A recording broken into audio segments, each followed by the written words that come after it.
the thing I wanted to jump off with here, get us a little bit on topic, so we're talking about something real, is I've been watching a lot of Brett Weinstein lately because he was on a Clubhouse meeting talking about freedom of speech on the internet, and he was the only one talking any sense at all. He was the only one saying you can't have people regulating speech on the internet. It doesn't work. It results in totalitarianism. So I really became a fan of his, and I've been watching his podcast, Dark Horse podcast, a lot. Yeah. But he put out a video yesterday that I have a problem with, and I wanted to kind of use that as a jumping off point because Weinstein is a evolutionary biologist, if I'm not mistaken.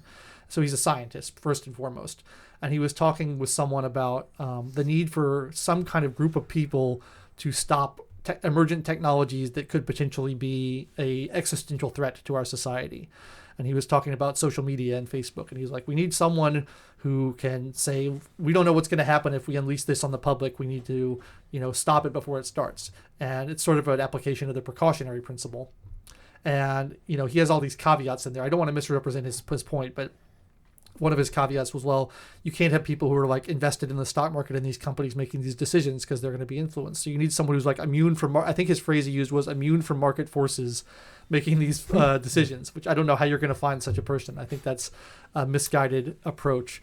And so it made me think about kind of how scientists think. And I think that we all kind of have blind spots in terms of the thing that we are into and we're good at. And scientists tend to have blind spots in this notion that you can design systems from a top-down level that are going to work because that's kind of how they think about things. And so I don't know. I thought we could talk about social media and free speech and censorship and all that and see what we had to say about it. I have a quick joke. Okay. Go ahead. I think he's looking for a time traveler.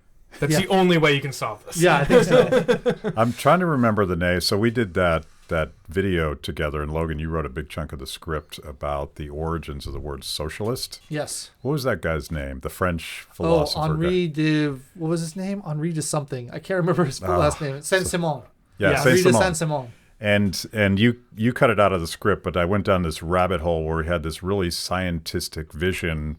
His by the way, I should say his version of socialism was far less toxic and authoritarian than what Marx would later replace it with. But he had this same idea where you would get all the smartest scientists together, and he created some council of scientists, and they were going to decide everything for us. And it smacks totally in the face of, and this is why Hayek totally trashes him in the counter-revolution of science, because like those guys aren't that smart, and science itself is not a settled thing that can then be applied. Right. To bring it back to the rings, I mean, the council had Saruman on it, and guess what? Traitor. Yeah, totally. So, doesn't work well. No, it doesn't. I mean, first of all, it requires an incredible amount of foresight, and second of all, it requires an incredible amount of power.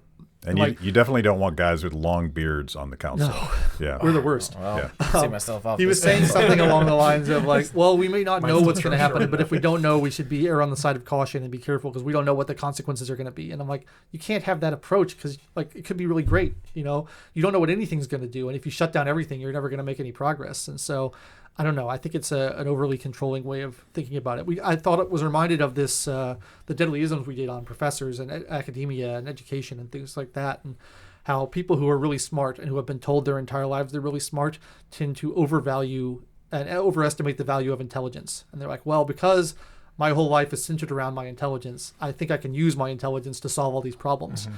And it doesn't really work that way most of the time. What's interesting, too, with these experts we have in society, they're usually experts in one realm, and then somehow we give them credit in all these other realms. Like right. Brett Weinstein, I like him, too, and especially his takes, but he's a evolutionary biologist, but he's not an expert in economics or any other kind of science. Expertise in one area. But because he has an amazing expertise in one, unbelievable, we give him like, oh, he probably knows a lot more about all this other stuff, which he might more than myself, but... Except for Bill Gates. He clearly knows so much that he can redesign global society from the top down.